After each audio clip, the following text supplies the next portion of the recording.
बिस्मिल्लाहिर्रहमानिर्रहीम अस्सलाम वालेकुम। आप देख रहे हैं विलेज फूड फ्यूजन और मैं हूं उस्मान। आज मैं आपके साथ गरम मसाला की बहुत ही ज़बरदस्त रेसिपी शेयर करने लगा हूं, जिसकी खुशबू आपके खानों के अंदर चार चांद लगा देगी। तो आइए अल्लाह पाक की बेशुमार नेमतों के साथ शुरू करते हैं। रेसिपी की तरफ जाने से पहले यहाँ पे मैं आपके साथ एक बहुत ही अहम बात शेयर करने लगा हूँ। अक्सर लोग कहते हैं कि रेस्टोरेंट वाले जो गर्म मसाला यूज़ करते हैं या फिर जो पैकेट वाला गर्म मसाला है उसकी एक सीक्रेट रेसिपी होती है, उसका जो कम्बिनेशन है वो बड़ा ज़बरदस्त होता है। लेकिन मैं आपको यहाँ पे ये कहूँगा कि अल्हम्दुलिल्लाह यही सारी नेमतें हैं, यही सारे मसाले हैं जिनके कम्बिनेशन के साथ वो एक सीक्रेट मसाला तैयार किया जाता है। तो अल्हम्दुलिल्लाह आज हम एक बहुत ही ज़बरदस्त गर्म मसाला तैयार करने वाले हैं। इंशाल्लाह जब आप इसको यूज़ करेंगे तो इसकी खुशबू पूरे मोहल्ले में फैलेगी। वीडियो को पूरा फॉलो कीजिएगा। तो आइए शुरू करते हैं।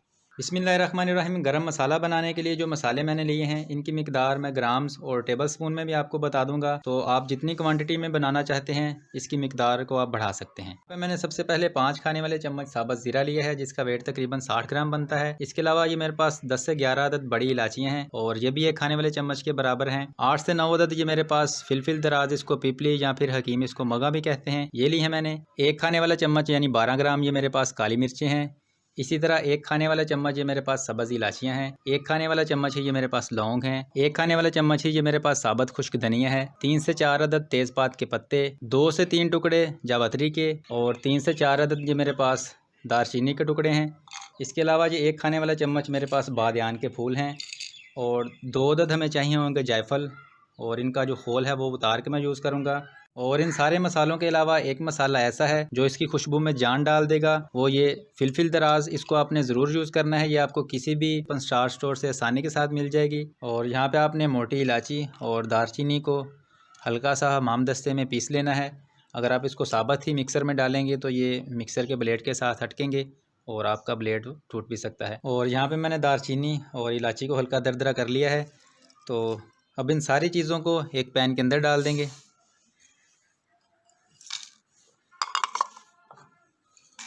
यहाँ पे मैंने सब्ज़ इलायची के अलावा सारे मसाले पैन के अंदर शामिल कर दिए हैं। तो अब हम इनको हल्का सा रोस्ट करेंगे, यानी 1 से 2 मिनट के लिए। और मसालों को रोस्ट करने का मकसद ये है कि इनके अंदर जो नमी है वो ख़त्म हो जाए और दूसरा इनका एक अच्छा फ्लेवर निकले। अगर आपने इनको ज़्यादा रोस्ट कर दिया तो इन मसालों का एक अपना ख़ास ऑयल होता है जिसकी ये खुशबू होती है, तो वो बिल्कुल ख़त्म हो जाएगी और आपका जो मसाला है वो बिल्कुल बेकार बनेगा। तो आपने इस चीज़ को जहन में रखना है कि इसको आपने बिल्कुल हल्का रोस्ट करना है। मसाले को अच्छी तरह रोस्ट करने के बाद हम मिक्सर जार में डालेंगे।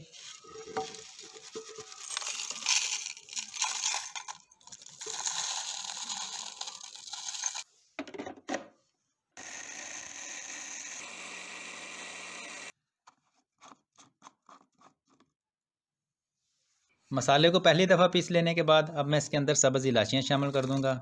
और सब्ज़ इलायचियों को मैंने इसलिए रोस्ट नहीं किया था कि इलायचियों को हम मसाले में खुशबू के लिए डाल रहे हैं, तो सब्ज़ इलायचियों को रोस्ट करने से इनकी जो अपनी खुशबू है वो बिल्कुल ख़त्म हो जाती है। तो आपने इस टाइम पे मसाले को एक दफ़ा पीस लेने के बाद फिर उसके अंदर सब्ज़ इलायचियाँ शामिल कर देनी हैं और दोबारा से उसको एक दफ़ा ग्राइंड कर लेंगे।